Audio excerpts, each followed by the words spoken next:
25/6/2025 అనగా మనకు ఆ రోజు అమావాస్య ఉంది. అది మృగశిర నక్షత్రయుక్తంగా మనకు ఆ అమావాస్య అనేది కూడా వస్తుంది. తదుపరి మరి ఆరుద్ర నక్షత్రం వస్తది. అయితే ఇక్కడ ఒక మంచి గమ్మత్తు ఏంటంటే పంచమ స్థానంలో కేతువు మరియు కుజుడు కలిసి ఉన్నారు. ఇక్కడ చూడండి ఎంత అద్భుతం. అయితే ఈ కేతువు మరియు కుజుడు మనకి ఇక్కడ మృగశిర నక్షత్రానికి అధిపతి ఎవరు? కుజుడు. ఆ కుజుడు కేతుతో కలిసి ఉన్నాడు పంచమ స్థానంలో. అయితే ఈ ఈ 25/6/2025లో వచ్చేటువంటి అమావాస్య అనేది కూడా ఒక 4 రాసుల పాలిట ఎంత అదృష్టాన్ని అంటే అపర కుబేరులను చేస్తుంది. ఒకటి కన్యారాశి వారు కానీ, మేషరాశి వారు, వృశ్చిక, వృషభ. ఇది సుమారుగా చాలా సంవత్సరాల తర్వాత ఇలాంటి కాంబినేషన్ వస్తుంది. ఒక విధంగా చెప్పాలంటే 150 సంవత్సరాలు వేసుకోండి. అంటే నేను పంచాంగాన్ని మొత్తం తిరిగేసినా కూడా ఇలాంటి కాంబినేషన్ రాలేదు.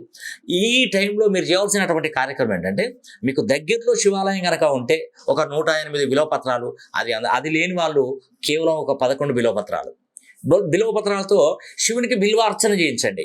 వీలైతే సాధ్యమైతే ఆ రోజు శివాలయంలో నిద్ర చేయండి. ఇది ఎంత చక్కటి అదృష్టం అంటే 1000 జన్మలెత్తినా కానీ ఇలాంటి అవకాశం మళ్ళీ